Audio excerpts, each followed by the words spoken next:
Bismillahirrahmanirrahim. Assalamualaikum warahmatullahi ta'ala wabarakatuh.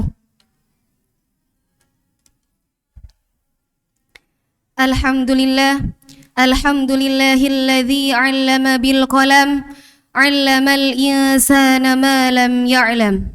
Nahmaduhu hamdan katsiran thayyiban mubarakan fih. Nashhadu an la ilaha illallah wahdahu la syarika lah.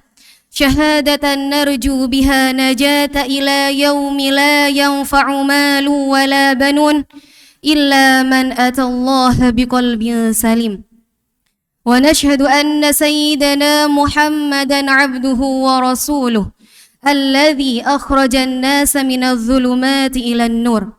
Allahumma salli wa sallim ala sayyidina Muhammad wa ala alihi wa sahbihi ajma'in. Amma ba'd. Hadirin jamaah Masjid Bait Al-Quran, segenap asatid wal asatidat dan segenap santri pasca tahfidz angkatan 35 yang insyaallah dirahmati oleh Allah. Teman-teman, jika hari ini kita sebut dengan masa kini, kemarin kita sebut dengan masa lalu, maka besok kita sebut dengan masa depan. Masa depan adalah masa di mana ruang untuk harapan kita dapat tercapai. Ketika kita melihat ke masa depan yang kita impikan, mungkin yang akan kita lihat di sana adalah kesuksesan, keberkahan, dan kemanfaatan yang luar biasa. Namun, apakah kita pernah berhenti dan memikirkan alat apa yang hari ini kita tulis, yang hari ini kita gunakan untuk menulis kisah masa depan itu? Bukan smartphone yang canggih, bukan pula laptop yang mahal, tetapi di sini saya akan mengajak kita semua untuk merenungkan benda kecil yang mungkin terlupakan di sudut tas kita. Sebatang pensil. Pensil dengan segala kesederhanaannya menyimpan rahasia besar bagaimana kita menjalani hidup dan merencanakan masa depan.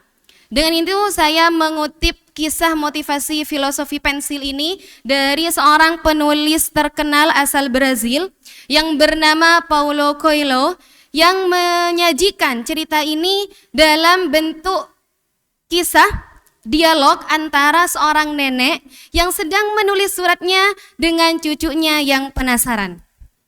Sang nenek menggunakan pensil ini sebagai metafora untuk mengajarkan 5 hal terhadap cucunya. Yang pertama, ujung pensil ini kita gunakan untuk menulis.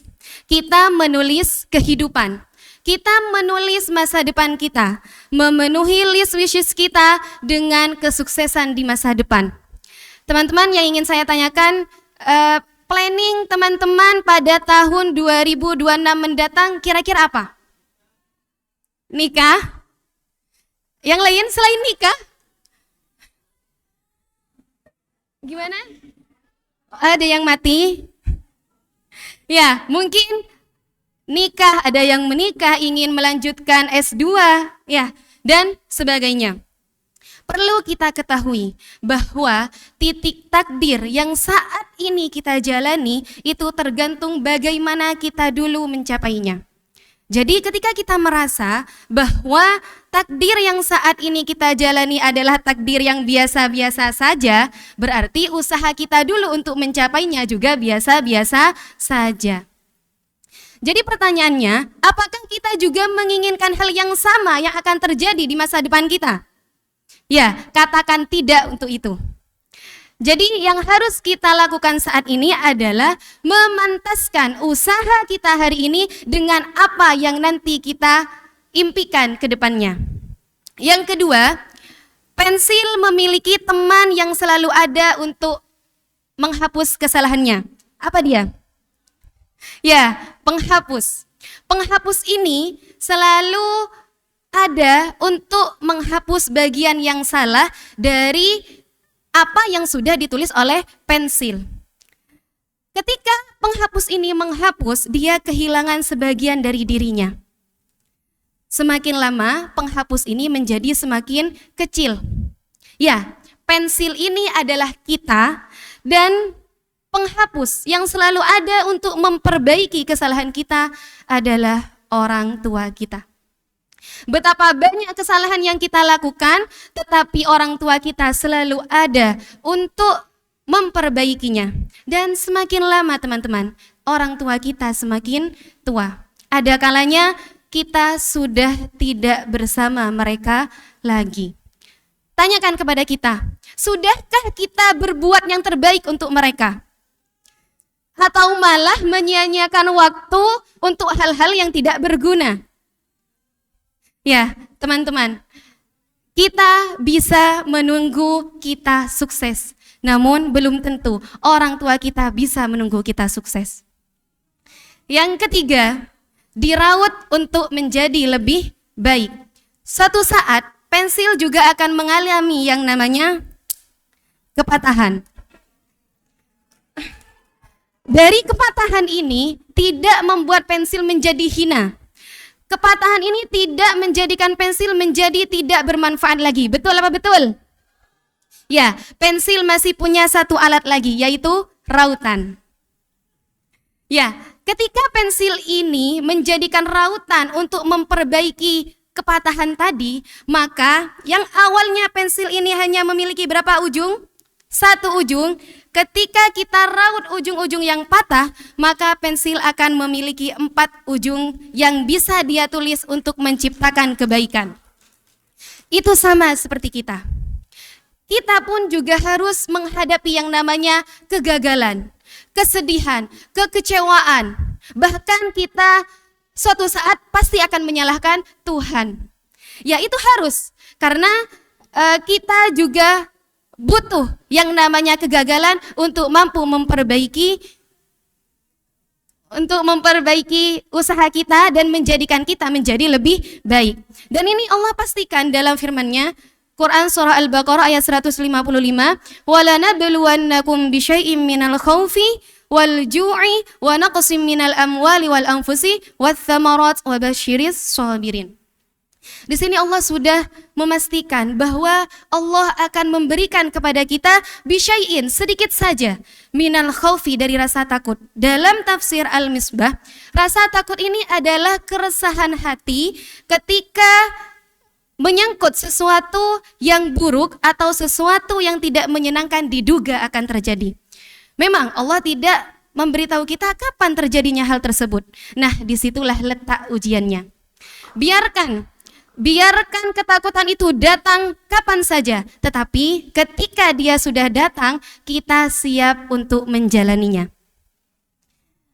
Jangan takut diuji, karena ujian itu hadir. Allah ciptakan ujian itu untuk membuat kita lebih tajam, lebih baik, dan lebih bermanfaat.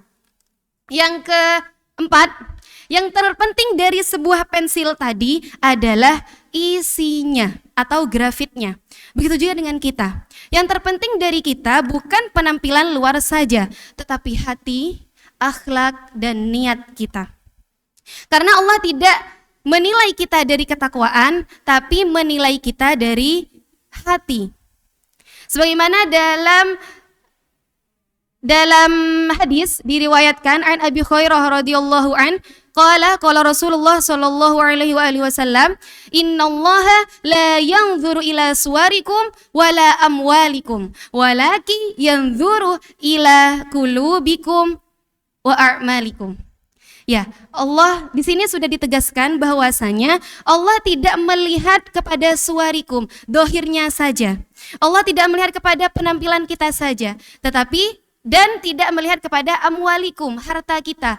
Betapa banyak pun harta itu tidak Allah lihat.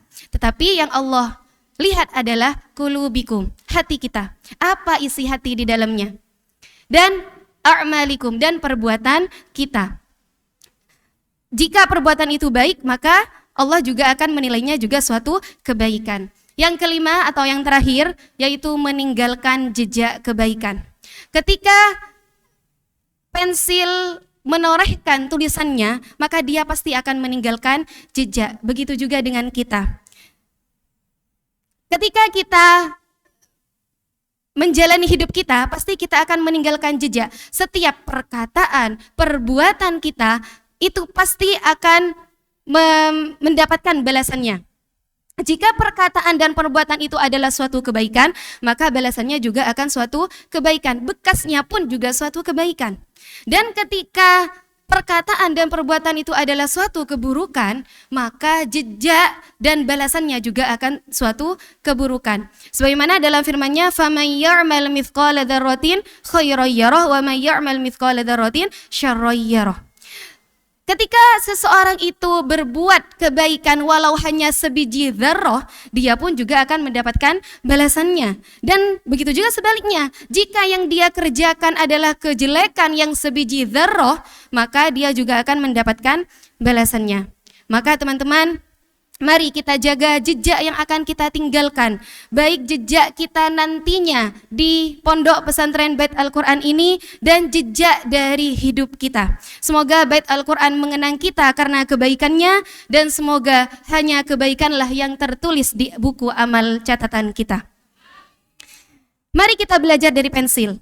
Dirawat untuk menjadi lebih baik, selalu menjaga hati agar tetap bersih, tak takut salah karena mau memperbaiki, dan selalu meninggalkan jejak kebaikan.